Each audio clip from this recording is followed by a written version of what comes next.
Good evening and welcome to the COVID-19 update on Channels Television. I'm Millicent Nwaka. First, the highlights. Lagos Commissioner for Health announces the commercial capital in early stages of COVID-19 third wave with an increase in the average daily cases from 1.5% to 3.9%. Northeast Development Commission, in partnership with Taraba State Government, commissions Infectious Diseases Laboratory to help fight against the coronavirus pandemic, especially the new Delta variant. And Scotland considers lifting COVID-19 restrictions, set to move to level 0 on July 19th as well.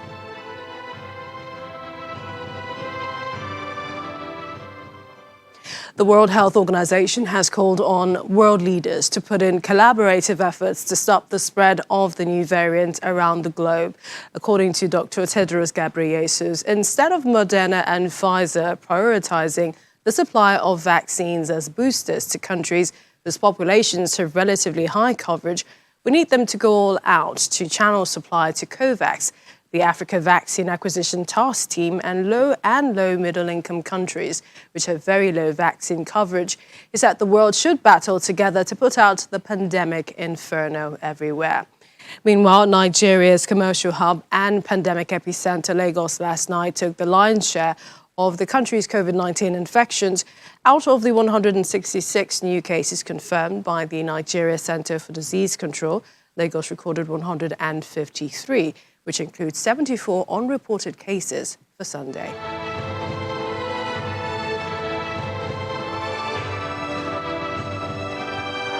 But as part of efforts to optimize quality healthcare service, the Lagos State Government is educating medical experts on better ways of dealing with public health crisis, particularly the coronavirus pandemic.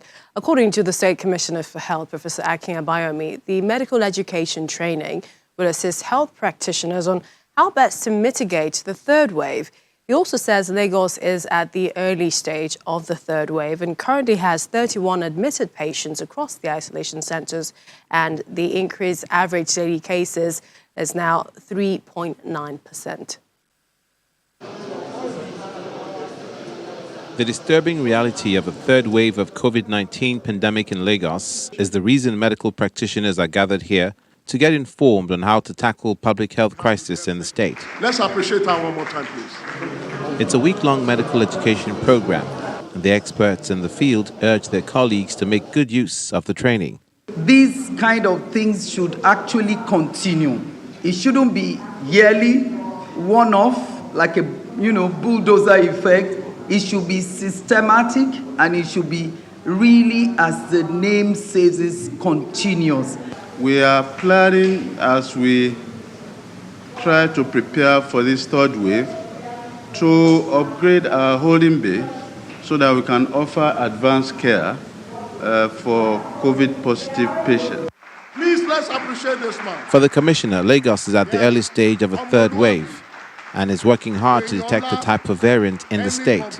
We don't know the amplitude of the third wave yet. It could be a small wave, it could be an equal to the second wave, it could be a larger wave. We don't know. Time will tell, and we're collecting data on a daily basis. The Lagos State Biobank has picked up mutations that are representative of all variants that are circulating around the world. And as the numbers start to increase, we will have information that we can give to the public on which variants are predominantly circulating in Lagos State. At the moment, because the numbers are very small in terms of new cases, we are unable to give you very accurate information yet. He also gives an update on plans to get more vaccines. When you receive a number of mutations in a particular direction, that gives you the ability to create a classification, which now you can designate a virus that has acquired certain number of mutations. You can call it alpha. Some that have acquired another set of mutations, you can call it beta, and delta, and gamma, and zeta. And the numbers are increasing because the virus is constantly mutating.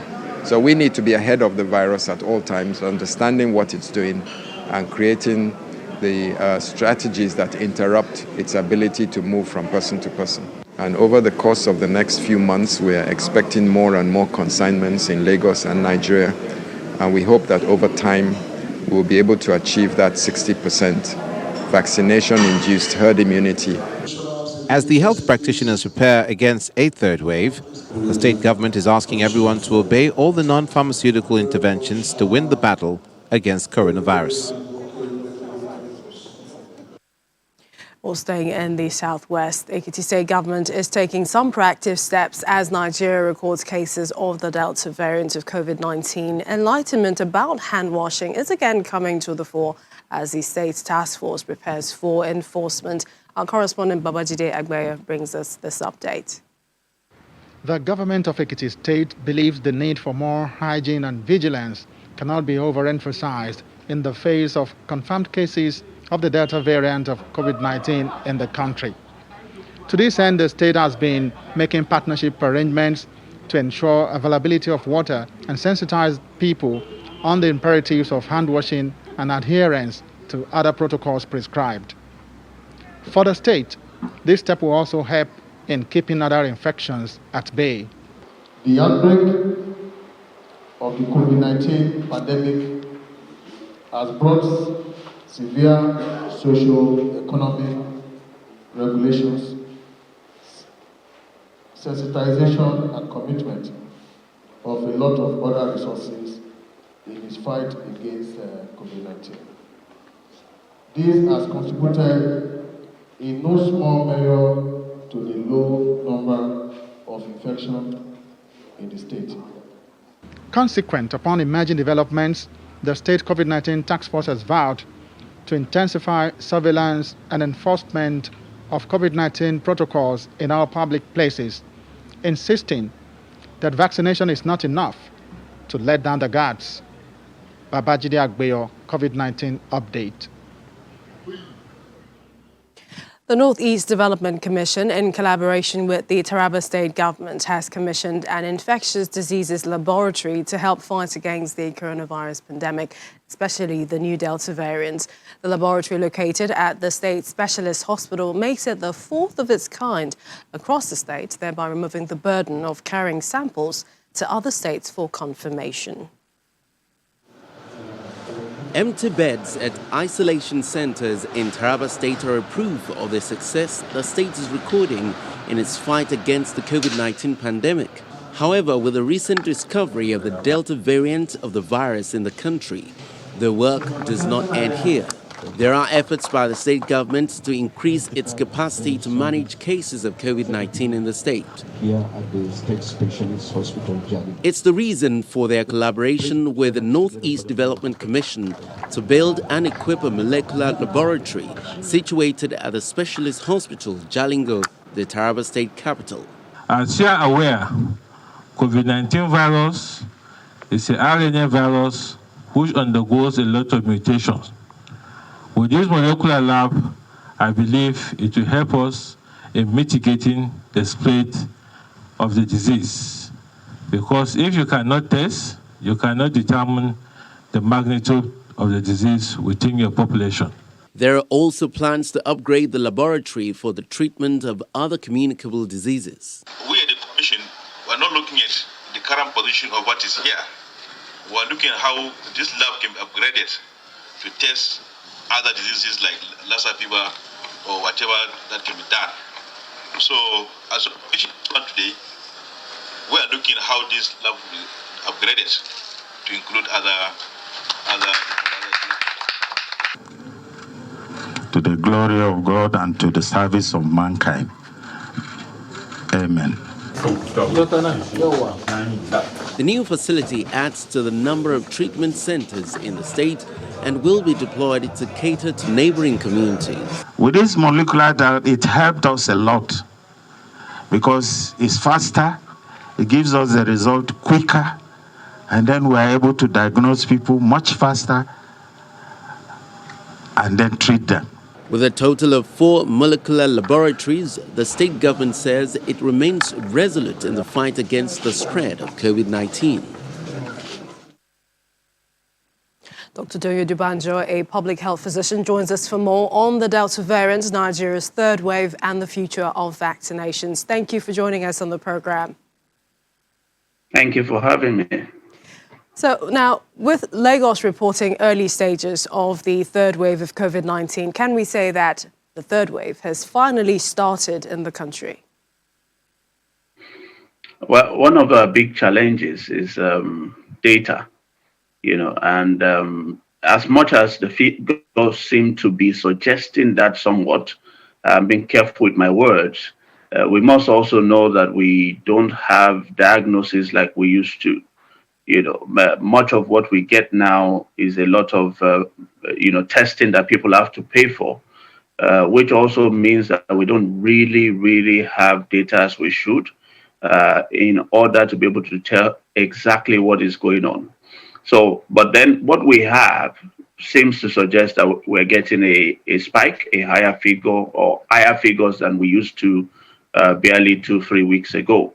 So we can only stand on that and say that, yes, we need to watch out for a third wave, apparently. You said diagnosis, we don't have diagnosis like we used to. That's assuming, at the peak or when we, started, when we had our first index case, and that's from last year. I'm assuming that that's what you mean. And if that's the case, how do we then keep track of the variants circulating?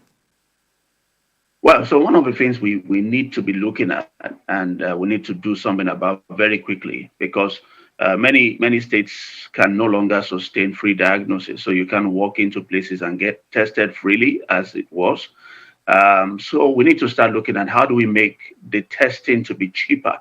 It might not be free, but can it be cheaper than it is? It's an average of 50,000 naira. And most people will not or cannot even pay that, even if they felt they were sick and they wanted to eliminate COVID-19 as a possible diagnosis of what's wrong with them. So we need to make it cheaper for people to get tested like they will get tested for malaria or whatever, so that we can still be able to monitor things. And that's particularly important because it's becoming clearer and clearer that this is going on for longer than everybody wishes it to go on for. And so it's not sustainable for any government around the world, to keep doing all of these things they were doing at the big peak last year for free.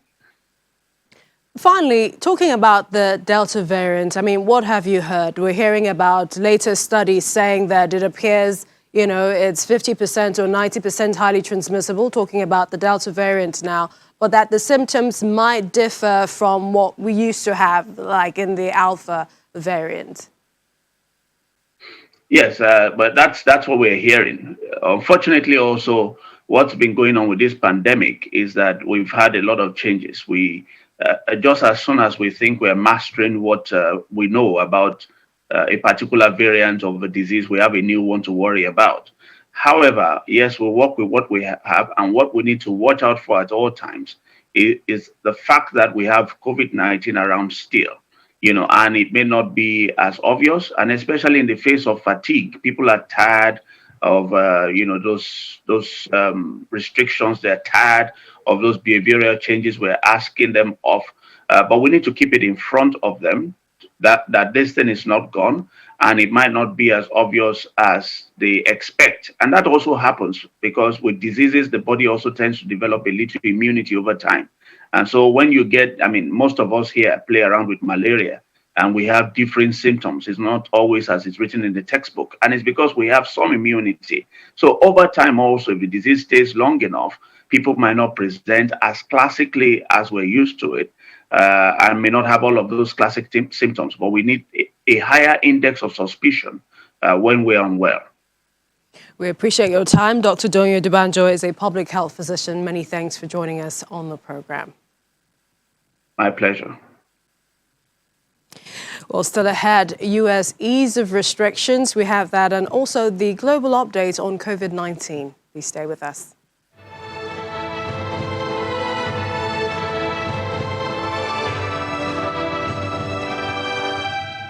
Welcome back. And Nigeria's government has officially ended the first phase of the country's COVID-19 vaccination owing to vaccine inadequacy amidst fears of a third wave and the emergence of the deadly Delta variant, which has been reported in the country. The executive director of the National Primary Healthcare Development Agency, Dr. Faisal Shuaib, told journalists during the weekly vaccination update in Abuja that the country has almost utilized the 4,024,000 doses of the AstraZeneca vaccine it received from the COVAX facility.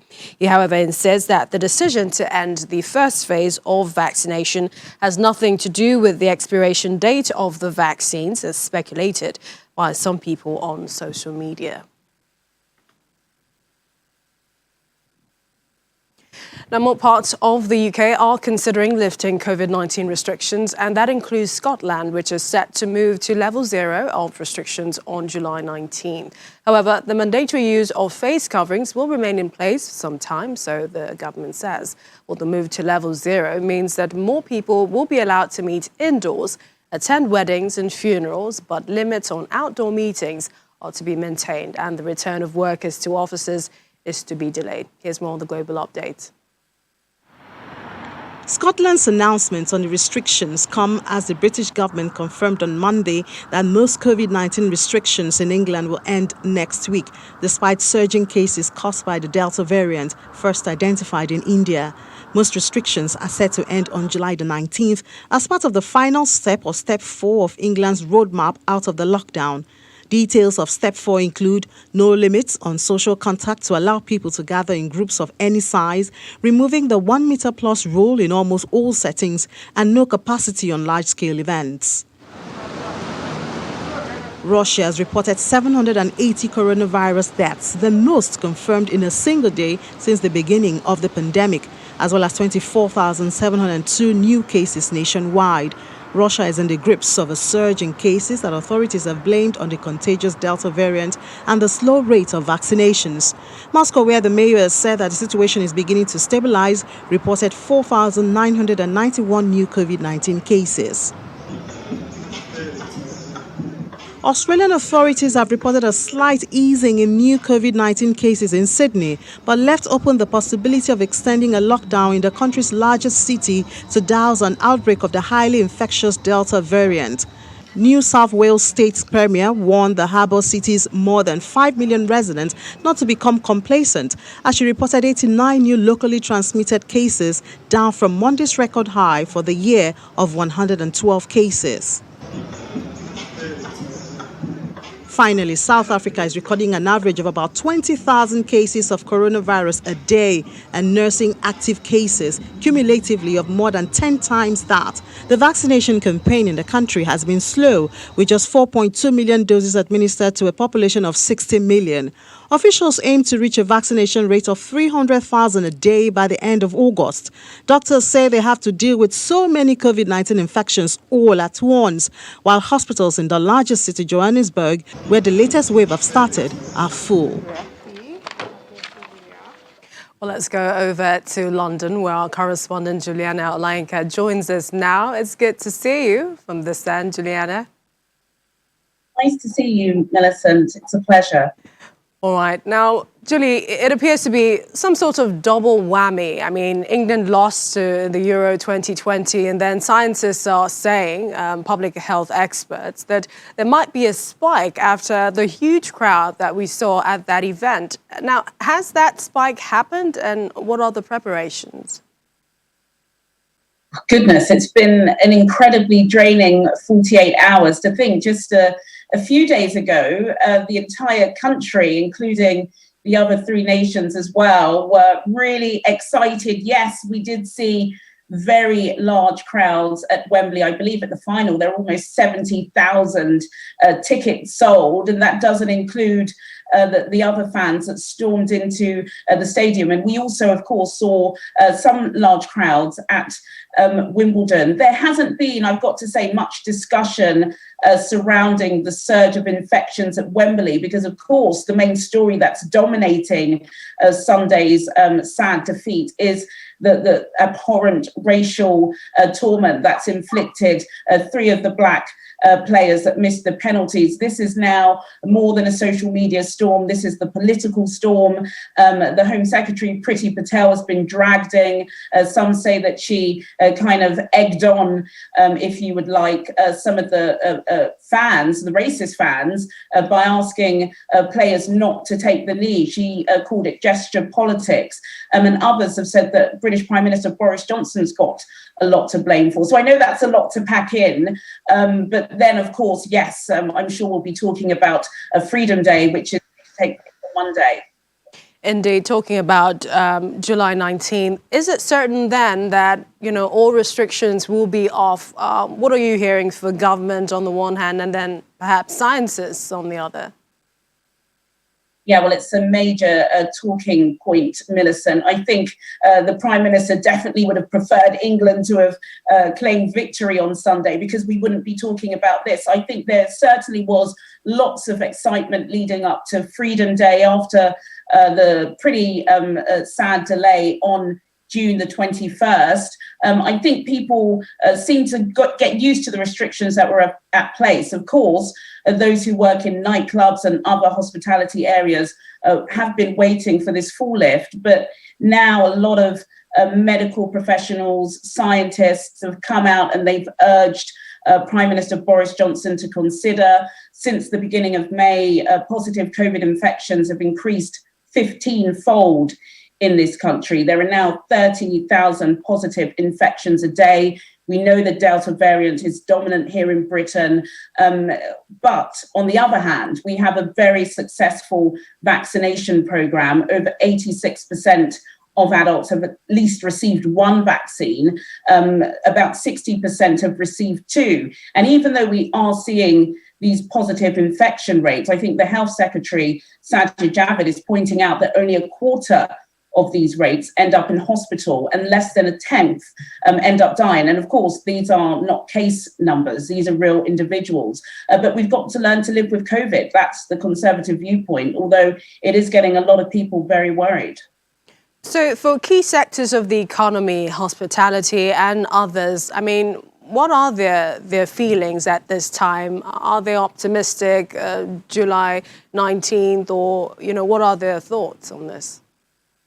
Well, I think we've heard from industry bosses. I think you'd be a fool to say that you don't want your venue to open, especially nightclubs, which have been closed for about 18 months. Lots of wedding vendors have gone out of business. They haven't been able to hold large-scale events. And this is their period. It's summer, so people do want to hold these occasions. But again, there is lots of caution. There's lots of fear. Now the British Prime Minister Boris Johnson is really pushing it back to the public, to employers, asking them to use their common sense. But in actual fact, no, some people want the legislation. They want the government to govern and have some more rules and guidelines. The economy here in the UK is doing much better, of course, than it was at the beginning of the year, now that most restrictions have been lifted. We had disappointing GDP figures for the month of May, showing that the GDP grew by 1.5%, which is the slowest growth we've seen in Q2. So there are some concerns, but all in all, I think a cautious optimism is the word going forward. All right, we look forward to that day. Thanks a lot, Juliana Lanka, there for us in London. Good to see you. Stay safe and continue to take responsibility. You can visit our website for more updates, a better understanding of the pandemic. There's several other stories there as well. Breaking news and politics, sports, entertainment. It's channelstv.com. Well, that's our program this evening. Thank you for watching. I'm Millicent Nwaka. Stay healthy.